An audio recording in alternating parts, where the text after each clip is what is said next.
नमस्कार मित्रांनो, मी आज तुम्हाला गोष्ट सांगणार आहे. गोष्टीचे नाव कर्कट विहीर. छोट्यांनो, आपण कसं असावं? स्वच्छ, नीटनेटकं. आपण नीटनेटकं असलो ना तर आई, बाबा, बाई, गुरुजी, मित्र सगळे आपल्यावर खुश होतात. जर या उलट आपण घाणेरडे राहिलो, अस्वच्छ राहिलो तर आपल्या विनोदच बघा ना, त्याच्याशी कुठली मैत्री करायला तयार होतो. का ऐकायचं तर मग ऐका. विनू नावाचा एक मुलगा होता. अतिशय आळशी, अतिशय घाणेरडा. नीट दात घासायचं नाही, कपडे धुवायचं नाही, आंघोळ करायचं नाही. नेहमी आपल्या मातीत मरलेला, दात पिवळे, डोळ्याची पाडं, नाकात घाण. विनू कुणाला आवडायचं नाही. सगळेच त्याच्यापासून दूर राहत. त्याच्याशी कुणी बोलत नसे, कुणी खेळत नसे. मग विनू असाच एकटा बसायचा. आई किती सांगायची त्याला, किती शिकवायची, पण काही उपयोग व्हायचा नाही. आईला बिचारीला खूप वाईट वाटायचं, पण करणार काय? एकदा विनू असाच एकटा बसला होता. त्याला फारच कंटाळा आला होता. पण खेळायला कोणाला बोलवायचं? त्याला तर कोण मित्रच नव्हते. त्याचं लक्ष समोरच्या झाडाकडे गेला. झाडावर बसला होता हिरवागार पोपटभाऊ.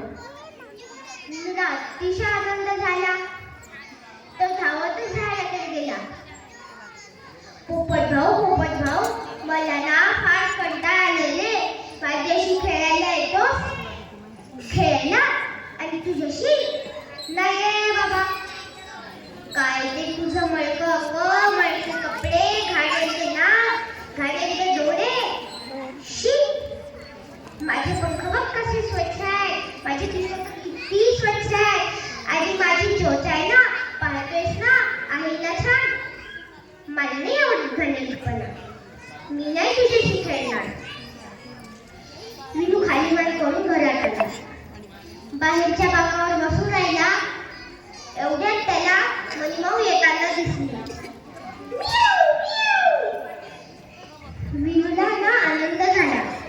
तो मनीमाऊकडे धावत आला आणि म्हणाला, ए मनीमाऊ, येतेस का माझ्याशी खेळायला? मनीमाऊ फिसकन हसली आणि म्हणाली, ए आरशात बघ जरा. शी, किती रे तू घाणेरडा.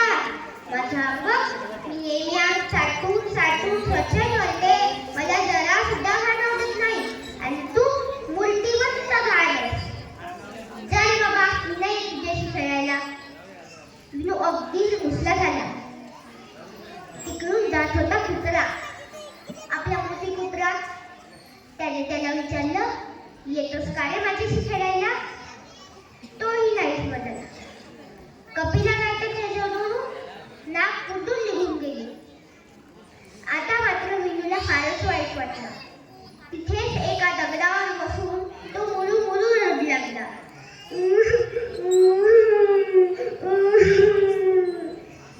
तिकडून जात होते एक डुक्कर.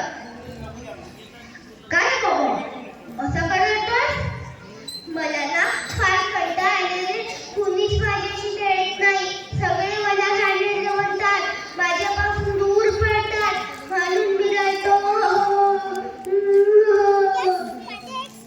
डुक्कर म्हणाला, धत्ते एवढंच ना, मग रडतोस कशाला?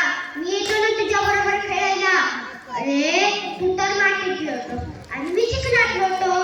मी पण घाणेरडा आणि तू पण तेवढाच घाणेरडा. वा वा वा वा वा, म्हणजे की तू तर माझा दादा. असं आपण दोघे भाऊ दोघं मिळून खेळायला जाऊ. ए दादा, चल ना खेळायला. हा मला दादा म्हणतो. हा डुक्कर मला दादा म्हणतो, म्हणजे की मी इतका घाणेरडा? विनू विचार करायला लागला. त्याचे डोळे खडखड उघडले. तो झटकन उठला, पटकन वरलेला, दात घासले, कसा अंग चोळून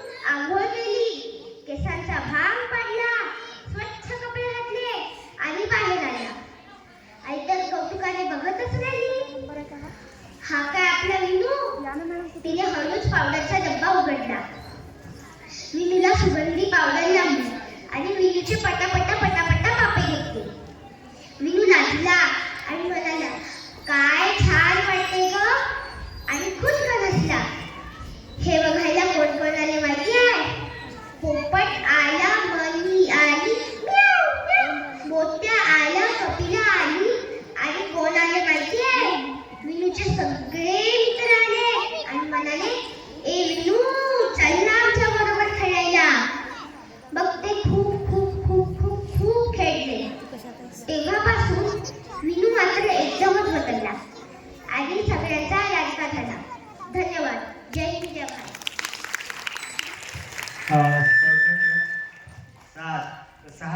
सहा उपस्थित नाही आहे.